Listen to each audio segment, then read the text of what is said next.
Okay, well, thanks for coming to the Back to School News Conference.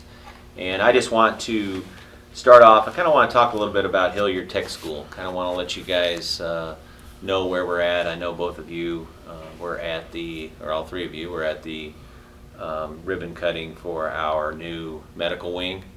So we're obviously excited about that. The coverage has been there. I kind of wanted to talk about what's going to happen next Tuesday. We have another ribbon cutting, and this is obviously a bigger win for our school district. And it's not only a bigger win for our school district, it's also a bigger win for the community as a whole. And because this was a community effort. There were dollars that were given to us from the city of St. Joseph. There were dollars that were given to us from the county. And so it was a partnership. The Chamber of Commerce has been a champion the entire time along the way. And so this has kind of been a long time coming, and so we're excited about that opportunity for next Tuesday. So that's kind of what I wanted to visit about a little bit. I'm going to let these folks kind of touch base on their areas, and then we'll take an opportunity for you guys to ask any questions that you might have. But we're excited to get 24-25 started. We have a lot of moving parts that we feel like are going to make big change for 24-25, and so we're just excited to get going. Next. Yep. Okay. I just wanted to touch on professional learning a little bit, because this is the first year I think we've had 463 teachers signed up for Career Ladder. So with that, they are able to participate in some professional learning over the summer. And we've had letters training, we've had UFly, we've had math, and we've had professional learning communities. So there's been a lot of learning for our teachers leading up to the first day of school, which I think is pretty impressive. I won't get into all of those things, but I do want you to know that all of those professional learning opportunities are aligned to DESE's focus, so the State Department's focus for learning. The one thing that I want to talk about a little bit that I think would be exciting for our community is our middle school careers course. So we have expanded that learning opportunity for our 8th grade students at all of our middle schools. It's pretty well known that our kids get to high school and they're not for sure what they want to do after high school. And so that's our responsibility to expose them to different career paths, but then also provide them with some learning experiences at different sites. So we've partnered with some different businesses, we've partnered with United Way, and we will have career speakers along with that class. And then we also have some pilot schools this year. So Bodie, Rubidoux, and Benton are pilot schools for a little bit additional careers focus. So there'll be some presenters coming in. I know Benton has a focus of 1 speaker a week and 1 field trip a month that is targeted for those kids who may be interested in the healthcare field or engineering, or if they want to go into robotics. And so all those different areas, just exposing our kids to what is out there so that hopefully we can keep them engaged and overall improve our graduation rate. So I would answer any questions you may have, or we can save that until the end. Would you guys just rather do it at the end, or? I have one question. What were the 2 other schools you had mentioned for pilot schools? You said Bodie and Bodie Middle School, Rubidoux Middle School, and Benton High School. Thanks. So there's some intentional focus at those buildings with some learning that we've received from the University of Virginia. So it's heavily focused on careers, getting our kids into different opportunities. Thank you. Mm-hmm. Dr. Kraus? All right, I just wanted to kind of give you guys an update on staffing. First of all, we're sitting really good as far as our certified staffing is concerned. We only have 1 opening as of today that we feel like is critical to starting the year, and they had an interview for that this morning, so hopefully that will be filled. I think there were a couple of reasons for that. Number one, in the years past we've had more openings at this point in time.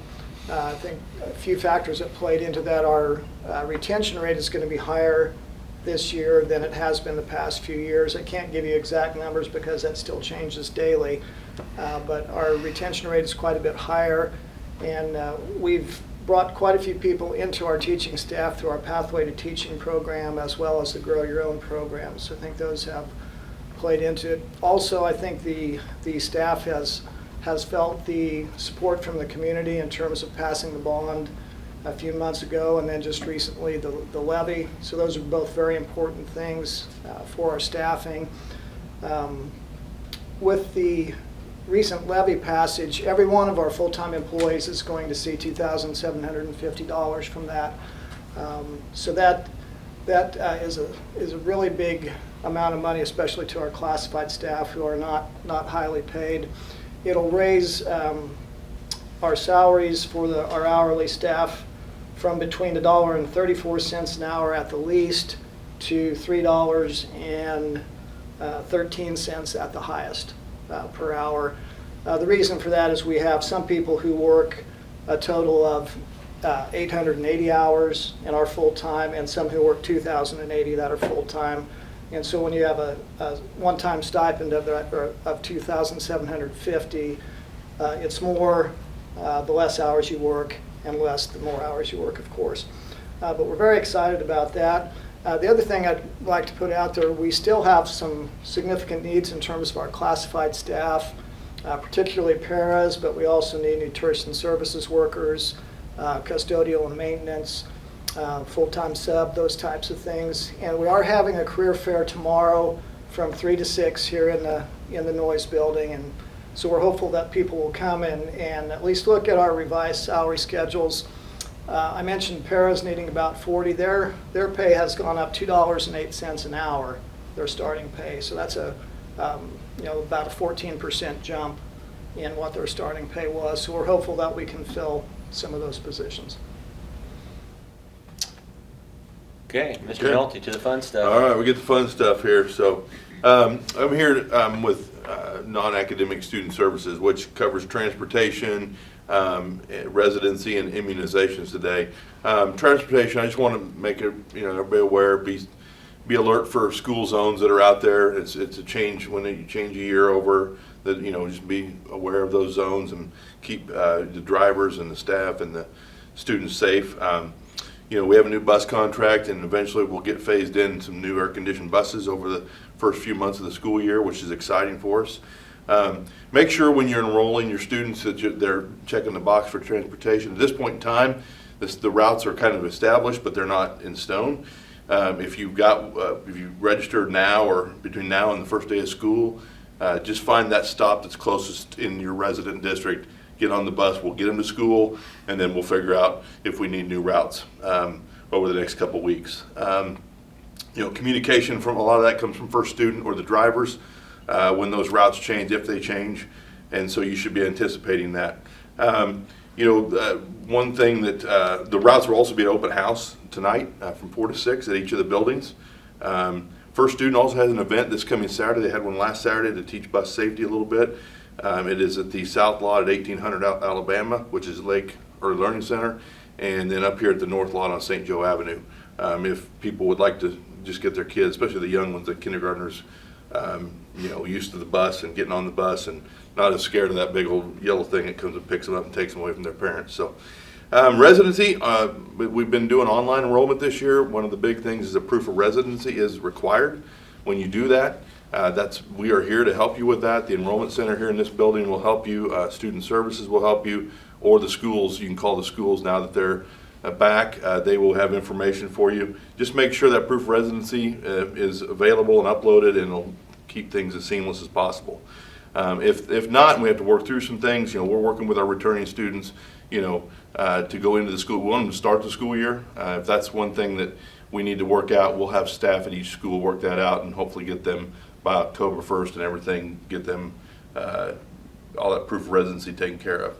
And last thing is immunizations. Those are important. Our health services office really is trying to advocate. We have about 250 kindergarten students right now that are still needing a shot, or one or the other.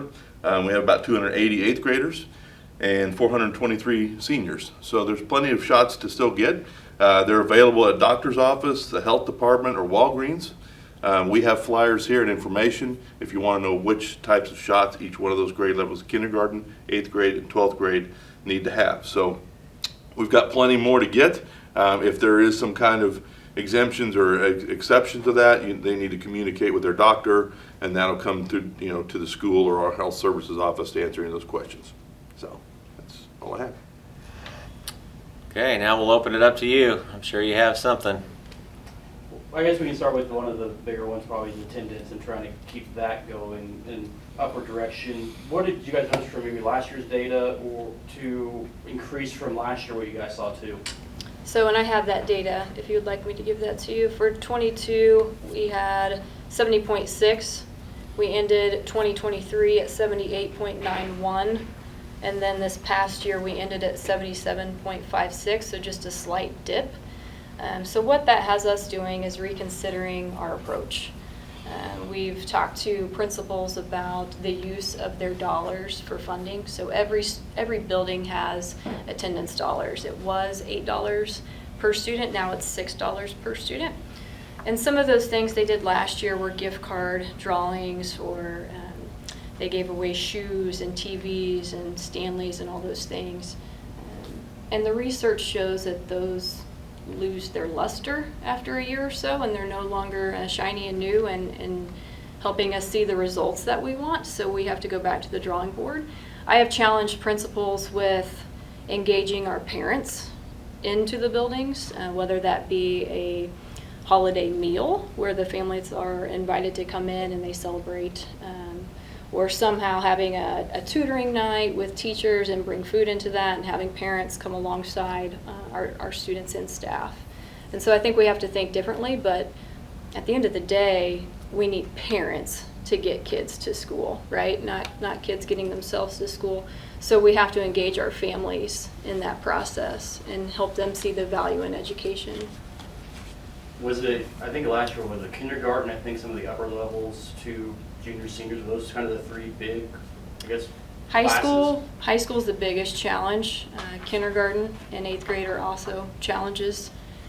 Kindergarten specifically at some different schools are challenging. Lafayette's a struggle, Carden Park, and there's my other one, Lindbergh. Lafayette, Carden Park, Lindbergh are our three lowest schools. And so we actually have some business community folks who are willing to assist us financially with some things. So that just happened last week. I had some conversations with attendance interventionists today on how we can use those dollars to engage families. That's the whole purpose of those dollars. So I'm grateful, I know we all are, grateful for business partners that we have in our community who want to see our school systems improve. For graduation rate, do you guys have that one for this year or this past year? And is that going, what direction is that one going in? That is going up, so I'll tell you that data. So 2022, we ended at 77.6. 2023, we ended at 76.8. And then this last year, we ended at 87.9%. So about 11% increase in graduation rate.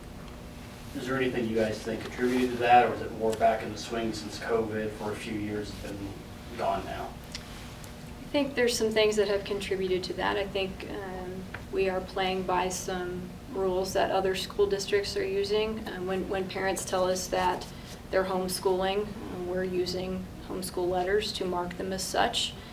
We do have some concerns with kids being homeschooled and if that's really high quality instruction for the child. So we've had some assistance with doing home visits over the summer, making sure that those kids have access to education, and if not, we welcome them back. And I would just say that Academic Services has done a really good job, and they have become more intentional with what the graduation rate needed to be or where it needed to be. So it was a real focus for 23-24. It's not like we're going to back off. But I was really proud of the Academic Services team to get that number where they got it. Is that where Hilliard comes into play more and more too? Is it's maybe not a traditional go graduate, go to college, but here's other opportunities, just got to get through high school and be able to go into the workforce or whatever they may want to do too. Yeah, go ahead. Yeah, I think Hilliard is crucial for some of our kids. The majority of graduates from Benton and Lafayette go straight into the workforce, but we know we have 19 sending schools that also go to Hilliard, and so we have limited spots. We have made some changes, though, in the last couple of years because there was a requirement for a certain GPA and certain attendance, and a lot of those kids at high school that are hands-on learners struggle and do not have the best GPA or attendance. So we're working with those kids to provide them some opportunities. So I mentioned Benton being a pilot school. That's a huge focus there, just with students who are hands-on learners, getting them opportunities for different positions that they could be interested in to hopefully make them productive members of our community. And so, one of our reporters yesterday, Chris, he did a story about you guys using the prosecuting office officers to kind of help manage attendance as well. So as far as the current social workers working for the district and everything, do they still kind of monitor that attendance, or is it all going over to the prosecutor's office to look or monitor? No, the buildings definitely check on attendance monitor. We still have attendance interventionists. We have counselors, we have family involvement coordinators and social workers, so it's really a team approach. The building principals are crucial in that role too. The partnership that we have with the juvenile office and prosecuting attorney, we utilize them, but it's more of a partnership, a collaboration, so that we're on the same page. And they are supportive of getting kids in school. So we're definitely partnering with them. But I'm glad that you brought that piece up because we noticed the article and it mentioned accreditation. And so I just want to clarify that we are not in jeopardy of losing accreditation. Actually, I have the MSIP 6 guidelines, if you would like to see that, just so we can be clear on that. We're not at jeopardy of losing that. And I will tell you too, I think that we'll probably see some more results in 24-25 with the partnership with the county, just because we were kind of rushed in the beginning last year and we didn't have that position in place. And so the attack was definitely different for us up front, and we've changed some of the paperwork that the parents will receive. But Ashley said it best just a minute ago in regards to building relationships with those parents. I mean, that's really needs to be our focus for 24-25. Once we get those relationships built, then you're going to win the kids because the kids want to be in school. So when they come and show up, they want to be there, but we have to get them in the door first. That's our biggest challenge. Dr. Krause mentioned that teacher retainment is up, and some of that may be because of the community passing the bond, the levy. Mm-hmm. For any one of you, just what have you maybe seen from teachers and administrators in the schools that kind of back that claim up, that there is more positivity from teachers, from administrators that maybe wasn't there 12 months ago at this point too? I see that every day. I think all of us have been in buildings this week, and there is a sense of positivity. People are happy to come back, which is nice to see. I think just the number of new teachers alone this year is evidence that we have people who are staying, who are choosing to stay in St. Joseph and be in educational roles. Anything, Dr. Krause, on that? And I was actually in 6 buildings yesterday, and the mood was definitely positive in all 6 of those buildings for sure. And actually, I made a comment to one of the buildings. As we walked in, I told them, I said, "You can't ever get on to the students for being loud because you guys are actually worse." That was at Bessie Ellison yesterday morning. But there was a lot of excitement. There was. There really was, and the morale's better. The morale's never going to be where you want it to be. But I think if you went out and you asked the staff in St. Joseph if morale's better today than it was 1 year ago, most of them are going to tell you yes, if not all of them. Yeah, I think that's definitely true. The biggest sounding board I have is the teachers that are on my salary committee that I work with them every year, and I think they were grateful for the monetary things that have happened through the levy and the bond, but also just a feeling that they felt like they were listened to and validated, and that means a lot too. So I think just the overall climate of the district is better, more positive, and that is reflected then through our staff. Is that at a point now to recruitment's still going to be a big part for teachers, but you guys can maybe focus more on retaining teachers now instead of you guys are recruiting every year now, it's more focused on, okay, let's keep the ones we have. Right, and the major things that we've put into play in terms of recruitment are things that also have built-in retention through like our Pathway to Teaching program and our Grow Your Own, is that they're signing a contract to be in the program saying, I'll stay for X amount of years after I finish with the program. And then we're just hopeful and confident that once they're here for a few years, they'll have had a positive experience and they're going to want to stay. Do you have any numbers as far as like new teachers this year and then the teachers that are staying? Like I said, it still changes on a day-to-day basis. I can tell you that we had roughly 50 new teachers, and that's new to the profession teachers, and then another about 35 that were new to our district who had some experience elsewhere. So that's around 85 total, and in the last couple of years, we've been averaging 110 to 115 leaving, so it's a pretty significant difference. I know it's the long-range plan, so it's down the road a little bit, but the ELD center that you guys are talking about, what makes that maybe a crucial part of the district to have moving forward? Because I know there's, what, over 30 languages, I think, what Tanya was telling us Monday night. What makes that center maybe valuable for the district in the future, too? Well, I think I like the value of it from a proactive standpoint. You know, right now, I think with a lot of the influx of students who do not speak English coming into our district, we're in a reaction mode, right? And I think the ELD Center can really put us in a proactive place to where we are in control rather than the flow of the outside coming in. And I say that because, and it's not like it's a place where we're going to house those students and leave them there. You know, I mean, it's more of a welcoming thing. It's more of it gives us the opportunity to gauge where we're at to where the student's at. We want everybody to feel comfortable. And right now, the way it's going, we do have a new enrollment center, and they're doing great. I mean, and that was probably was the best thing we actually put in this last year for sure. It takes a lot of pressure off the buildings. But, you know, back to answering your specific question, I just think it puts us in a proactive role rather than a reactive role. I'll add on to that. I was at Central yesterday, and the ELD teacher was presenting to the entire staff about her role and the supports that she offers to children. But she started her whole script in Spanish. And she literally sat there and just talked to them for probably 10, 12 minutes in Spanish. And so imagine if you are that kid coming into a classroom where you know nothing, you can't communicate with anybody. So I think that's the importance of the Newcomer Center. Just culture shock is real. Mm-hmm. And so coming to a country where you can't communicate with anyone, you don't understand things that are happening all around you, I think it's important to support those students and help them grow. And I know that I'd add to that, Dr. Edgar talked about the enrollment center, and they, with the processes we're putting in there, that ELD center would flow really well, because they do a lot of screenings to find out where these students are at and what levels of assistance they need.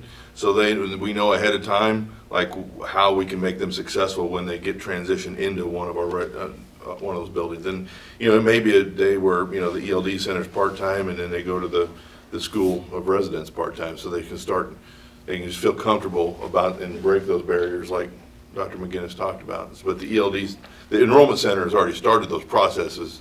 That would just be one more place to add that support.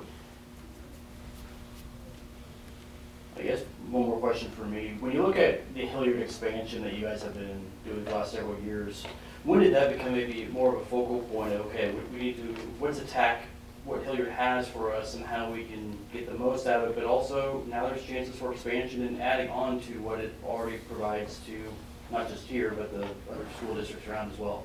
Well, I think that, this administrative team, when I come on as superintendent, we were working on it before that, but it was definitely one of the things that we saw that wasn't being utilized the way it needed to be, wasn't being marketed the way it needed to be.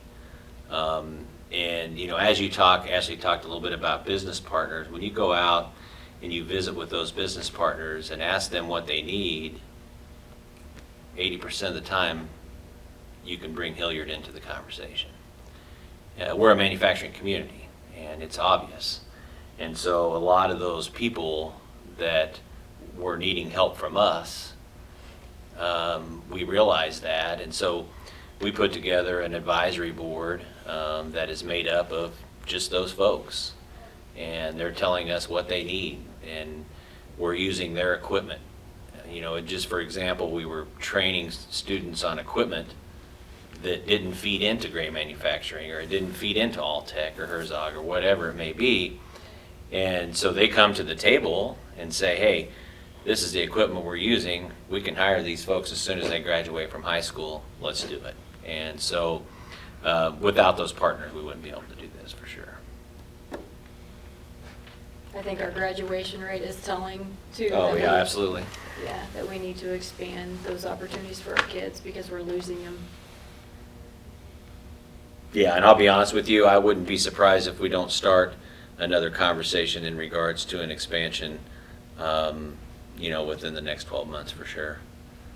And I said that out loud, and Jill's going to hear it, but I mean, it is what it is. I mean, we have to keep up with what we have going on for sure.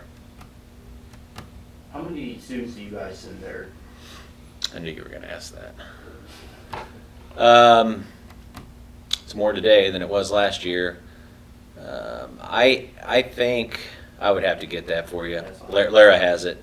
I know it's like 700 and some is the maximum capacity, but as far as St. Joe kids, that's what you're asking, right? Yeah, I'm not sure. off the We top would of have my head. half. It's a little over half, I Okay. think. Well, I know it's going to be over half because we're putting some programs in there this year that are just specific to St. Joseph. So we have the PLTW moving out Mhm, there. That's true. We have some of Yep. that stuff moving out there. I do believe we are going to partner with Cameron and a couple of other sending schools if we have openings, but they're going to be for St. Joe kids, and if we can't fill it, then we'll allow those folks to come in as well. Kind of going back to the long range plan. So I know you guys have said you don't know if it's going to be, 2 new high schools, renovating 3 high schools, renovating 2 high schools. So is there any like construction projects or any upgrades that are going to happen to any of the schools before the long range plan happens? We have a construction going on right now. You'll actually probably be called in the next couple of weeks to meet us out at Hosea for some sort of a groundbreaking. But there's always going to be things that are happening. But and specific to your question, and I did say this the other night because I said it because I want people to understand that where the long-range plan is at. And it's built for 2 brand-new high schools. That's what it's specific. And it's built for 2 high schools. Yeah. It's not built for 3 high schools. Can that be an option? It could be an option if that's what they choose to do. So there will be no renovations to any high school buildings in 24-25, I can tell you that. Unfortunately, all my questions are gonna have to come after, because Okay. I get right up on you with this. Okay. So, And then the turf projects, as we already talked about the other ones, is that next summer, right? We actually, they are slated to begin in November, as soon as football season is over. And we'll actually probably get you some information. Shannon's going to have a meeting at the last week of August, and we're going to get some timelines put together. Once we get those timelines put together, we'll share those with you, and you can help us blast that stuff out. But with Jeff, we're meeting with Jeff Ellison, I believe, the last week of Yeah, well, August. yeah, we're gonna bring Jeff to each of the 3 high schools and get input from each of those staffs there, and then finalize some things, we can get them out hopefully by the end of August here. And then as far as like book challenges and stuff like that, I know you guys had just talked about the Lewis Eye and put that back in schools. So how will the district continue to teach things or kind of help students with things like, critical race theory and just other things that, some of these books talk about, the tough subjects, and how will they support students as far as like trauma and stuff, as far as like if they read the book or see anything online or stuff? We will continue to follow our board policy to a T, and there is wording in our board policy that talks about the importance of having materials that are from different cultures, different backgrounds, diversity. So all of those elements will actually still be the same because it's our board policy. I don't see much changes coming. You know, we feel like we have really good supports there. Those supports are going to continue. And just like I said the other night in the board meeting, I mean, it's no secret, you know, the book challenge is something new to us, and it's, I see it kind of as unfortunate, to be honest with you, because we have a lot of things to do, you know, and I wish we were talking about the graduation profile, and I wish we were talking about college and career readiness. I wish we were talking about connecting with the community. I wish we were talking about the long-range plan. But it's been put in front of us, and we're going to move on. We're going to offer good education to kids every day. I would just add to that, I know this issue has gotten a lot of media attention, but the reality is the Bluest Eye had 8 checkouts over the last 5 years. And so just put that into perspective. You know what I mean? Over the last 5 years, 8 checkouts. So I know it's getting a lot of attention, but we have so many other bigger, more important things happening in our district. And we would love your guys' help in focusing on those.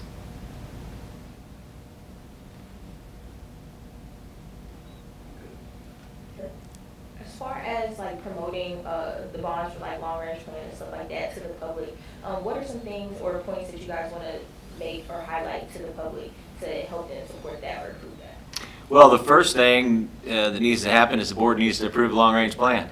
And if that happens on the 26th, then we'll talk about specifics on how we get there. You know, there's going to have to be a decision made as timing, you know, when you want to take something back to the public, what that looks like. There's a lot of moving parts. Architecture's going to have, you know, an architect's going to have to get on board. Land's going to have to be sealed down, and so there's really, I mean, I hate to say it this way, but there's just really nothing to talk about until that plan is approved.